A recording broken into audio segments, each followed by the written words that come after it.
namuhla uza kuba nami eparadise.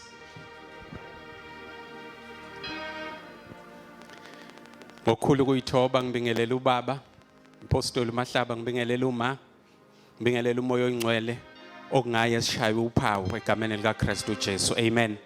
Ngibingelela omama, obaba, obhuti, osisi, intombi, insizwa, usonto sikole ngokukhulu ukukhetheka. Ngibingelele my beautiful and prayerful wife Thabalisiwe egameni lika Jesu. Amen.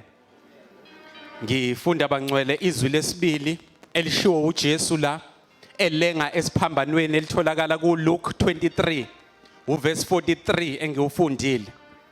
Sengishilo ke sengiwufundile uthi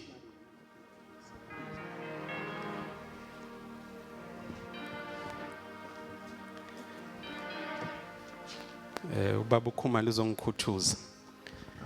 Uthi verse 43 wathi kuso ngiqinisile ngithi kuwe namuhla uza kuba nami eparadise. Ngizongixolela bazalwane make kwaphundeka ulimi ngathi wathi namuhla ngizoba nawe, cha uthi wena uzoba nami. Akasho ukuthi mina ngizoba nawe ngoba uJesu iparadise ingeka Jesu, uJesu yeparadise. Uyena odecideayo ukuthi ubani amthatha along as he goes to paradise.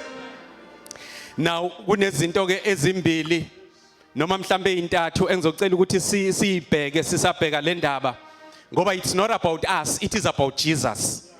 Number one, ithi into la uJesu wayekade okay ngiqale ngokuthi nje uyaphendula njengamanje uthi kuso ngoba ethi kuso nje okusho ukuthi sikhona sona. Ushile umoya ongcwele ngobaba la njengamanje ukuthi kulamazwi ayisikhombisa lilodwa izwi la kunabantu khona uJesu akhuluma khona nabo, akhuluma nabo direct. Yilezelele sezimbili uJesu ke ukhuluma la uphendula iselelesi, but indaba iqali ngoJesu ephendula iselelesi, indaba iqala ngeselelesi. Soqala sikhuluma ku verse 39 and ku verse 39 sikhuluma noJesu sithi wena uyena yini uJesu zisindise ebese usindisa nathi. Bese ku verse 40 kuphendula lesesinye. Awuyibambe indaba yokuthi uJesu akasiphendule leselelesi, kuphendula lesesinye siyasithethisa ku verse 40 and 41.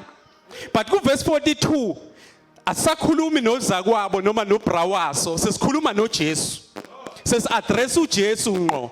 Yila ke uJesu asephendula khona ku verse 43 ethi kuso. Now siyaphike nale ndaba asibheke ukuthi number one, iBhayibheli lithi uma silisichazela ngalezelelesi noJesu libabeka positionally, lithe esinye iselelesi sasingala, esinye sasingala. uJesu was in the middle or in the center. Ayikho into eseBhayibhelini ebhaliwe nje for the sake of ukubhalwa.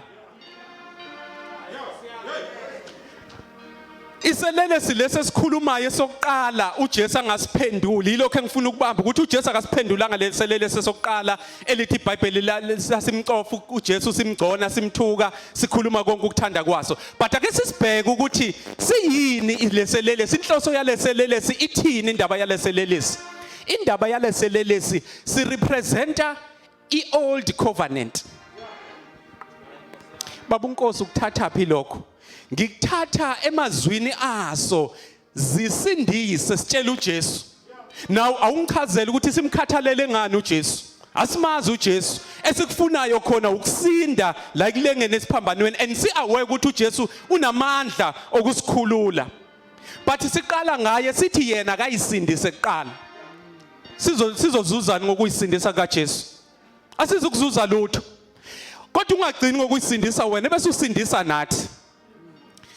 Indaba ke ye-old covenant ikhuluma leyo nto ukuthi umpristi wayethi uma yokucelela abantu into ethelele yongena kwi-hall of holies wayekuphatha igazi azofike ayinikelele yena lona qala ayicelele yena into ethelelo andukube yokucelela isizwe into ethelele.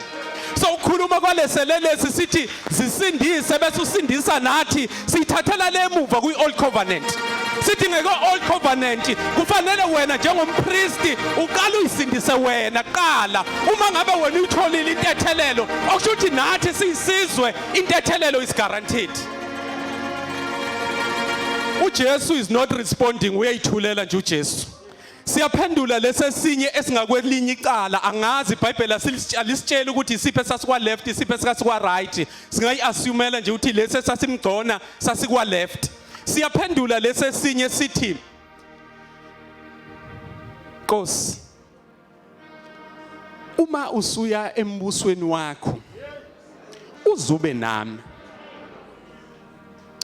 Sirepresentani lesilelesi sesibili babunkosi. Lesilelesi sesibili si-establisha si-representa the establishment of a new covenant. Ukuthatha phi lokho babunkosi? Nali izwi liyasho nanga uJesu ephendula ethi namhlanje akukho la kufuneka khona ukuthi selelesi sike siyovuma izono zaso, siyobhajadiswa, siyothola isonto sonke, sinikele ishumi, senze lokho senze nalokho. Uthi namhlanje ngoba usukhulumile wena usungirecognizeile mina njengenkosi, ngoba uthi inkosi ube nami embusweni wakho, okusho ukuthi he recognizes ukuthi uJesu unombuso. So ngoba nombuso nje yena uqobo lwaso leselelesi siyawufuna lo yambuso. Ngoba lo yambuso unokuphila okungunaphakade. Ade ecula la usisu umntwana lo ethi indaba yethu ayipheleli la, iphelela emaphakadeni. Ngahlebela usitatanyiswa ngathi hayi angisaliculi ke mina. Ngoba iyami nasemaphakadeni ayipheli. Hayi nasemaphakadeni iphakade uyayethi ubaba siyophila more than 500 million billion years emaphakadeni. Okusho ukuthi indaba yethu ayikuphela nasemaphakadeni. Soqhubeka nasemaphakadeni nje silokhu siyithina ngoba sivume uJesu ukuthi abe inkosi. Sengivala ke ngifuna ukukhuluma ke indaba yokuthi iposition kaJesu yokuthi abe phakathi nendawo nalezelele sezimbili siyavumelana ukuthi yingoba njengamanje he is standing as a mediator. uHebrews 8 verse 6 uthi he is establishing a new covenant with a better promise. uJesu njengamanje ngoba efa ukufa kwakhe kuzosusa kuzodabula lesasihenqo okuyisona esihlukanisa noNkulunkulu, okuyisona esidimanda ukuthi singakwazi ukuyela uNkulunkulu kodwa siyelwe abapriest. uJesu kuba khona phakathi kwakhe, he is standing in the middle because he is separating the old covenant with the new covenant. He is standing in the middle because he is separating umuntu nesono. He is standing in the middle because uma ngabe he is establishing a new salvation yethu. uJesu uzo establisha salvation yethu ukuba kwakhe in the middle ingoba uku-establishwa kwensindiso yakho kuncike kuyi-relationship ozoba nayo noJesu.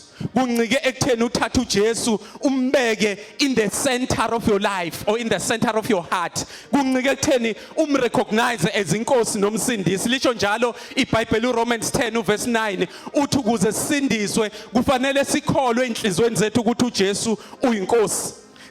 Sivume ngemilomo yethu ukuthi uJesu uyinkosi, sikholwe enhlizweni zethu ukuthi uNkulunkulu wamvusa kwabafileyo. Ngaleyo ndlela i-relationship yethu, i-eternity yethu is established. And indeed iselelesi lesi sesibili sayithola sesiya kwi-eternal salvation ngoba uJesu uthe namhlanje, hayi kusasa, namhlanje ngizoba nawe emaphakadeni, eparadise. Amen.